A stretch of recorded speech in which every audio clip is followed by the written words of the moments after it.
If you were to open your project folder right now on your computer, what would you see? If you're like most obsessive home producers, you don't see music that's complete. You see a giant graveyard of unfinished songs and demos. You guys got all of the great amp sims in the world. You got Superior Drummer 3. You got the sickest plugins. And you got thousands of dollars of guitars. But it still takes you weeks or even months just to finish a single mix. Most of the time, you're just spinning your wheels. You're shining a turd and ultimately you haven't hit export on a finished song in way too long. So in today's short video, I'm going to show you how to finally break that cycle, and we're going to talk about the real reasons why you're actually stuck.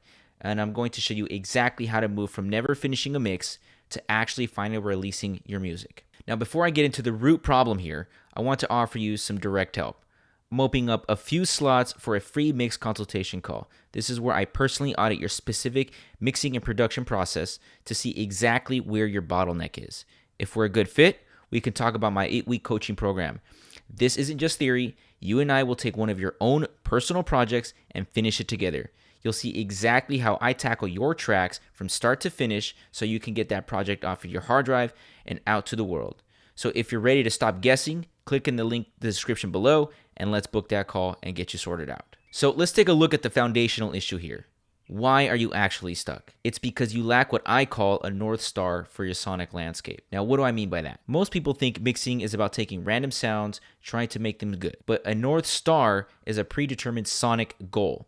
It is a specific vision of how you want your final drums, guitars, bass, and vocals to feel before you even hit record. So without a North Star, you're effectively driving in the dark. The reality is that 80 to 90% of your mix is already predetermined by your source material. So if you haven't defined that goal first, you're just throwing mud at the wall, recording tones, and then trying to figure out if they work. You're trying to build an audio household, but you haven't checked if your foundation is even leveled. If the raw material isn't intentional, you'll spend forever mixing a problem that you should have been solving before you ever even hit record. So how do we actually start to define our North Star? The answer is using reference tracks, but not in the way you might think. Reference tracks have two distinct purposes. The one that you likely know is the competitive standard one, which is checking at the very end of your mix to see if it's loud enough, to see if it's competitive enough. But we are focused on the first purpose, which is the creative North Star.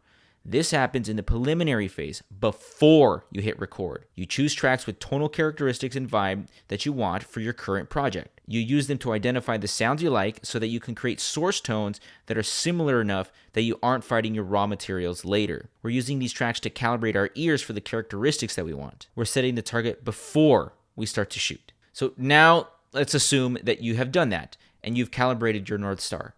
Now you need a system to actually reach that North Star. So the reason most of you are stuck in this kind of graveyard land where you have a ton of unfinished mixes and a ton of unfinished songs is that you're trying to do everything at once. You're mixing while you're writing and editing, or while you're writing and recording. To break the cycle, you must learn this linear workflow. Each step must be 100% complete before you move on to the next. So step 1 is writing. The song is finished, every riff and transition is sent. Step 2, recording, capturing the best performances possible. Step 3, editing. Clean up timing and takes. Do not leave this for the mix. Step 4, using reference tracks to Step 4, source tone creation. Using your reference tracks to dial in your amp sims and drum samples and bass tones in context. And then Step 5, pre-mix work.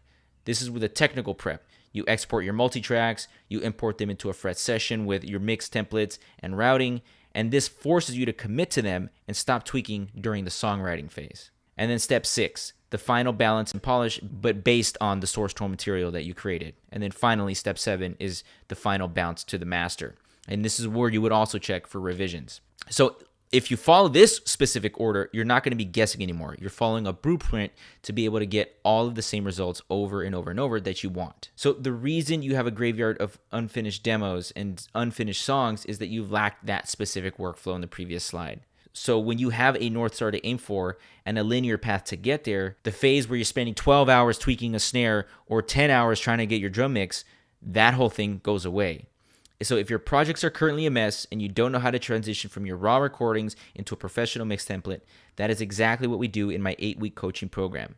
Click the link below to book your free mix consultation call. And if you want to see this workflow in action, check this playlist out where I have a full masterclass for each part of the mixing process and full mix walkthroughs. That way you can start to study how I would start a mixing process and a session from start to finish.